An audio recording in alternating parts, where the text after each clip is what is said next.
Sa lumulubhang sitwasyon at dumaraming bilang ng mga Pilipinong nasasadlak sa matinding kahirapan sa bansa, maraming Pilipino ngayon ang nagtatanong, paano kaya sasagutin ni Pangulong Bongbong Marcos Jr. ang kanyang mga pangakong tila napako? Ayun. Mamalon, napakalinaw po ng naging talakayan sa ipinakitang special report po na natunghayan natin. Tatlong bagay na kuha ko doon, ma'am. Lumulubha, sumisirit po ang cost of production, living, and food and survival ng tao. Bumabagsak ang income, lumalaganap ang kahirapan, kagutuman, at dinidulubyo pa ng hindi lamang palpak na pamumuno ng isang gobyernong insensitive sa pangkalagayang araw-araw na nararanasang kahirapan ng milyong-milyong Pilipino kung hindi pati po ng aktual na dilubyo ng kalikasan dahil sa mga palpak at bulok na proyektong pinagkakitaan instead na makatulong sa mamamayan. How do you look at all of this as a measurement to the continuing massive decline ng pagtitiwala ng taong bayan at pagkawala ng kanilang pag-asa sa kasalukuyang administrasyong Marcos Jr.? Siguro ka, Eric, no, yung ginagawa nilang pagbudol at divert, yung strategying budol, divert, butol, divert, hindi mo madadivert ngayon kay Vice Presidente dahil ang Presidente nandito. Yes. Wag mo niyong hanapin yung wala. Ang Pangulo ho natin, si Mr. Marcos, nandito sa Pilipinas. So, wala ho siyang excuse. Pangalawa, yung sigurong ekonomiya, lalong-lalo na sa areas na na-declare under a state of calamity, ang number one po dyan ay price control. Price control. Bababaho ba ang presyo o tataas? Kasi price control. Kanina nga ho, pinag-uusapan namin ni Ka Eric, yung calamity, yung declaration on state of calamity, sa NCR lang po yun. Aba, Mr. President, doon sa kaninang inulat dito, no, ang daming dinaanan. More than 300 areas. Oo. So, paano ho yun? Ang state of calamity, NCR lang ho, hindi ho ba pwedeng national ang state of calamity? Good point. Para meron kang salbabida na tinapon sa taong bayan, at least yung presyo ng mga bilihin, kaya kong abutin. Ngayon, 3 araw na walang trabaho. Yes, 3 days mahigit. Paano ho yung daily wage earner? Very good. Diba? Ano ho ang plano natin dyan? Hindi ho ba tayo pwedeng mag-mold ng isang policy or program? Karina Enhancement Assistance. Assistance. Di ba? Ang pag-ibig, ako'y natutuwa, meron na silang, pero calamity loan ho nun, utang rin eh. No? At marami hindi member ng pag-ibig. Pero kahit paano nag-responde. Immediately. Saludo po ako sa inyo, yung pamunuan ng pag-ibig. May sensitivity.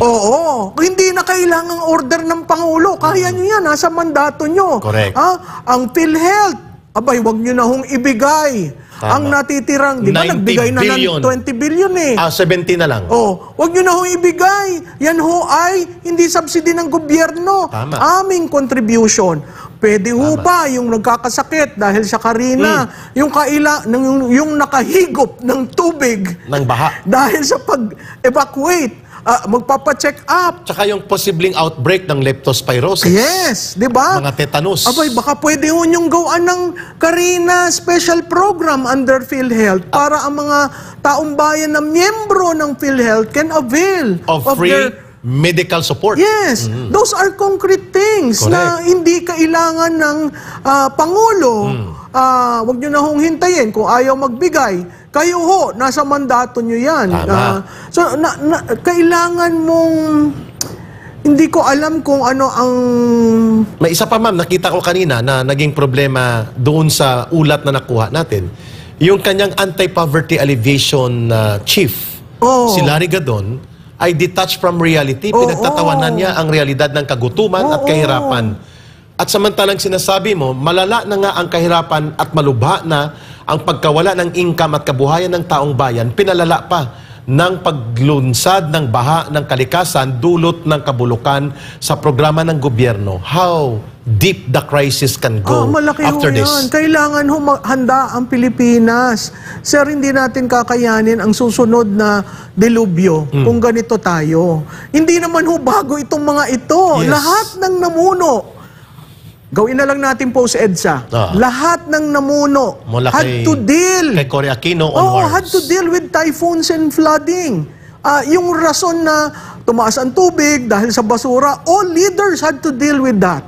So ano ang long-standing solution para dyan? Kailangan ho yan multisektoral at ayusin na natin. Kasi kung hindi ho natin yan maaayos, palliative lahat. Sayang ang tapo ng pera. At bakit kailangan sa Pangulo manggagaling ang kumpas at command sa ganitong kalubhang pagsambulat ng mga pagkukulang na makaagapay ang ating bansa doon sa paglubha ng mga epekto ng kalikasan, pagbabaha, matinding pag-ulan at iba pang kaakibat na natural calamities? Why should it come from the President to make a command decision right now? Ay kasi leader-centric ang ating lipunan. Yan ba sinabi ni Presidente? Ganun kaagad ang tanong. Yan ba ay may approval ni Presidente? Itong administrasyon na ito, makikita mo yung kabinete, walang saysay eh. Dati ang mga kabinete... lang. Oo, dati ang mga kabinete nagsasalita.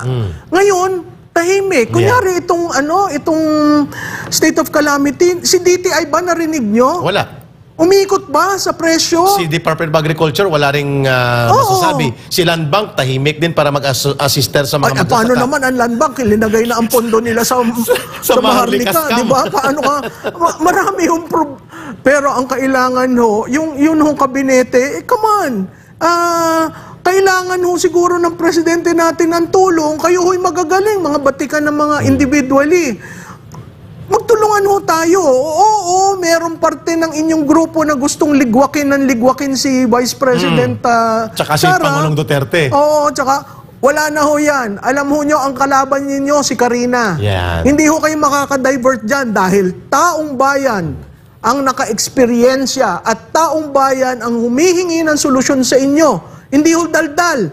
Solusyon, aksyon. At hindi pa interview sa camera, pakaway-kaway. Oo, Hindi po yung liderato, biro sabi ni mo Mama yun. Lo. Sabi mo, ang liderato ay aksyon. Aksyon. Ang liderato ay pamumuno. Oo. Hindi po pakaway-kaway sa track Tsaka ng sir military. naman, itago nyo yung camera. Oo, 24/7, social media nandyan. Pero seriously, may kumukuha sa likod. Yung isa nakaganon, yung baho ang kwan. So, sana Very. yung mga ganyan, ayusin natin. Kasi hindi dapat ganyan ang trato natin sa taong bayan. Parang busabos na pulubi Oo. na siya ang mag-organize direkta doon sa crowd para makita na dinudumog siya ng tao. Ang kailangan doon po ay kumpas.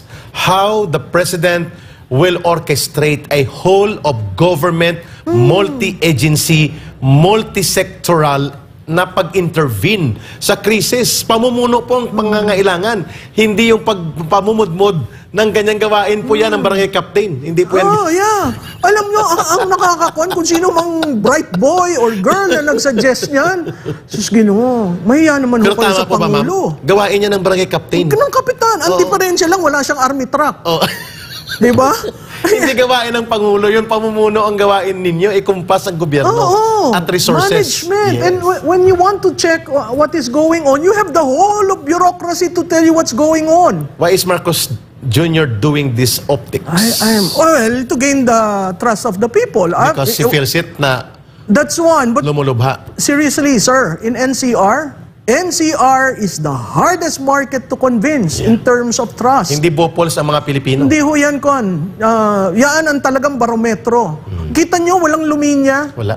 Nung nagbigay lang ng isang box, medyo nagtalunan na. Tapos lahat ng interview, sinisisi siya, sinisingil siya. All over the country na interview yun nakita kanina. Yan, katulad niyan. Pumunta ka sa tingin ko yan, Valenzuela at saka Valenzuela Nabotas, yata. no? Oo. Sir, noong pa yan, history pa, bata pa ho ako, alam ko ho, binabahayan. Kamanaba area. Caloocan. Alam mo yan. Kasi mababang lugar na yan Pwede sa sea level. tingnan mo lang, sir, yan sa mapa. Yeah. Tingnan mo lang sa mapa.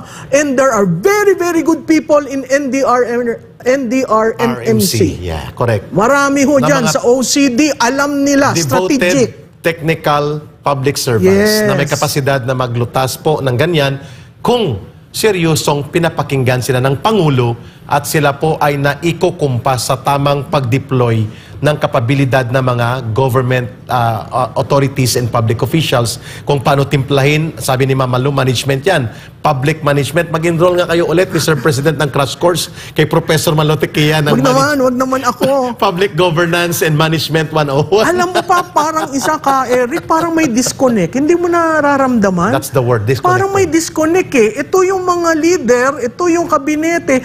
Nakita ko yung disconnect dun sa National Situational na briefing. Hindi niya alam kung anong gagawin. Sabi ko, bakit ganito ang National Situational Briefing? At ma'am, dapat ang DOH ngayon ay nakaredy na sa mga kailanganing mga antibiotics at gamot Yung sa mga posibleng gamot. idudulot ng malubhang pamalaganapang pagbaha. That's right.